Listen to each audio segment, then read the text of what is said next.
Skardu TV के नाजरीन को मोहम्मद अली अंजुम का सलाम अर्ज़ है।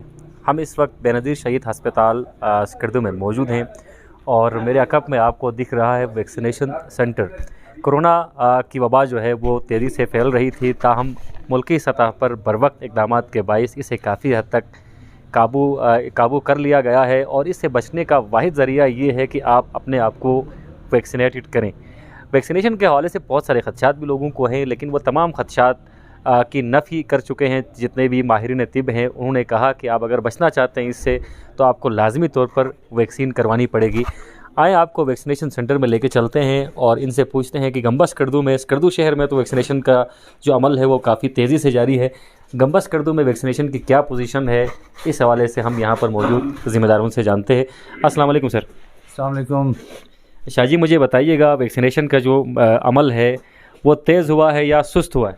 जी, ये बेनज़ीर शहीद हस्पताल गंबा स्कर्दू का जो एवीसी है, एवीसी जिसे कहते हैं, जहाँ पे कोविड वैक्सीन लगाई जाती है, यहाँ पर स्कर्दू डिस्ट्रिक्ट के सबसे टॉप पर हैं। यहाँ पर अब तक 15,000 से ज़्यादा लोगों को कोरोना वैक्सीन की टीके लगाए जा चुके हैं। चूँकि पहले ज़्यादा फ्लो था, अभी थोड़ा सा फ़र्क पड़ा है, लेकिन इतना कम नहीं हुआ है। अंदाज़न कितनी फ़ीसद आबादी जो है अभी तक वैक्सीनेट हो चुकी है गंबा स्कर्दू की अगर हम बात करें? अब भी डेली, मैं आपको अर्ज़ कर रहा हूँ जी, अब भी डेली 100, 150 से 200 तक मर्द और ख़वातीन यहाँ पर वैक्सीनेशन कराने के लिए आते हैं। तो फर्स्ट डोज जो है हमारे हिसाब के मुताबिक फ़र्स्ट डोज ये 65% से वो लोगों को लगाए जा चुके हैं, लेकिन सेकेंड डोज अभी थोड़े से कम है, 30-40% तक। सही। इसकी क्या वजह है? सेकंड डोज के लिए लोग क्यों नहीं आ रहे हैं? क्या उन्हें मैसेज नहीं आ रहा? बहुत सारे लोग मैसेज का इंतज़ार करते हैं। जी, वो मैसेज का इंतज़ार करते हैं, कभी अपने कामों में लग जाते हैं। उनको मुकम्मली तौर पर शऊर नहीं है कि जब तक दूसरे डोज हम मुकम्मल तौर पर नहीं लगाएंगे हम इस वबा से नजात पाएंगे। तो शऊर की भी कमी है और लोग अपने कामों में ज़्यादा तवज्जो दे रहे हो। यहाँ पर जो इमाम मस्जिद हैं उनका किरदार कैसा है? क्या उन्होंने मोबिलाइज़ किया लोगों को? इनका ताउन बहुत अच्छा है। हम यहाँ पर जामे मस्जिद में यहाँ खानका मोहल्ला गंबा स्कर्दू के जो इमाम है उनकी हमें भरपूर ताउन हासिल है।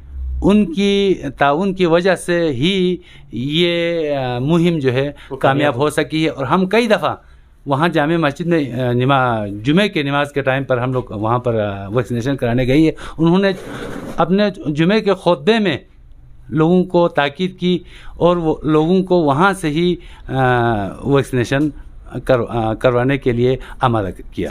बहुत शुक्रिया सर। आप बताइएगा, चूँकि आप रजिस्ट्रेशन पे मामूर हैं, कितनी तादाद में लोग रोज़ाना की बुनियाद पर यहाँ पर रजिस्टर्ड हो रहे हैं?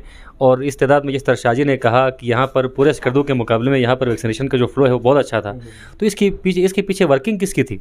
वर्किंग तो सबसे पहले आप लोगों का शुक्रिया, यहाँ पे आपने तशरीफ़ लाया। सबसे वर्किंग तो यहाँ पे हेल्थ वर्कर की भी काफ़ी वर्किंग है। उन्होंने जाके थोड़ा सा अवेयरनेस दिया और इमाम जुमा और यहाँ के स्टाफ काफ़ी कोऑपरेट करते हैं आगे जाके अपने महलों में, क्योंकि स्टाफ ज़्यादातर यहाँ लोकल है, हल्का 2 से ज़्यादा है, तो उनका ताउन भी काफ़ी रहा है यहाँ पे। इसी वजह से वैक्सीनेशन में यहाँ पे काफ़ी ज़्यादा यहाँ पे आ रहे हैं। अभी जो यंगस्टर्स हैं, जो स्कूल के बच्चे हैं, कॉलेज के बच्चे हैं, वो भी आ रहे हैं वैक्सीनेशन के लिए आ रहे हैं, लेकिन अंडर 18 ईयर्स के लिए हमारे पास वैक्सीन अवेलेबल नहीं है, तो उनके लिए हम DHO ऑफिस वहाँ पे भेजते हैं। जो यहाँ पे हमारे इसमें वेरिफिकेशन में आते हैं वो हम यहाँ पे करवाते हैं। सही। गंबा स्कर्दू में जिस तरह यहाँ पर जो ज़िम्मेदारान मौजूद है उनसे हमारी बात हुई, गंबा स्कर्दू में रेशियो जो है वैक्सीनेशन का ज़िला स्कर्दू के दिगर इलाकों के मुकाबले में बहुत अच्छा है और बड़ी तादाद में लोग यहाँ पर वैक्सीनेट हो चुके हैं। और साथ साथ इमाम जुमा वल जमात गंबा स्कर्दू का भी यहाँ पर तज़किरा हुआ। उनका किरदार भी मिसाली रहा। हमने सोशल मीडिया के तवस्सुत से देखा कि वो भी उन अफराद में शामिल थे जिन्होंने सबसे पहले अपने आप को वैक्सीनेट करवाया। अब मैंने ख़ुद भी अपनी सेकेंड डोज लगवानी है, ज़रा चेयर खाली कीजिएगा। बट साहब बहुत पहले लगा चुके हैं, तो लगाए जनाब। ये कौमी फरीज़ा है, आपने लाजमी तौर पर अपने आप को वैक्सीनेट करना है। जो अमला है हेल्थ का, महकमा हेल्थ का, ये भी इनकी बड़ी मेहनतें हैं और कोरोना के इब्तदाई दिनों में इन्होंने जो कुर्बानियाँ दी हैं वो कुर्बानियाँ भी हमें याद रखनी चाहिए। इन्होंने अपने जान जोखिम पर डाली और मुतादिद शहादतें भी हुई और मैं इस वक्त टीका लगा रहा हूँ। दर्द बिल्कुल मुझे नहीं हो रहा, ये मेरे सेकंड डोज है और बट साहब बहुत पहले वैक्सीन लगवा चुके थे। आज मैं दूसरी डोज़ अपनी मुकम्मल करके अपना कौमी फरीज़ा जो है वो मुकम्मल कर चुका हूँ और ये काम आपने भी करना है, क्योंकि अगर आप महफूज रहना है तो टीका तो लगवाना ही है। टीके के हवाले से जो गलत खदशात हैं उस हवाले से प्रोग्राम के आगाज़ में मैं आपको बता चुका हूँ कि जो माहिरीन सेहत हैं वो पहले ही बता चुके हैं कि कोरोना से अगर बचना है तो वैक्सीनेट करना है अपने आप को और एहतियाती तदाबीर पर लाजमी तौर पर अमल करना है। अपने आप को इस वबा से बचाएं, अपने प्यारों को इस वबा से बचाएं। महकमा सेहत के अमले के साथ ताउन करें और अपने आप को वैक्सीनेटेड करें। पाकिस्तान जिंदाबाद।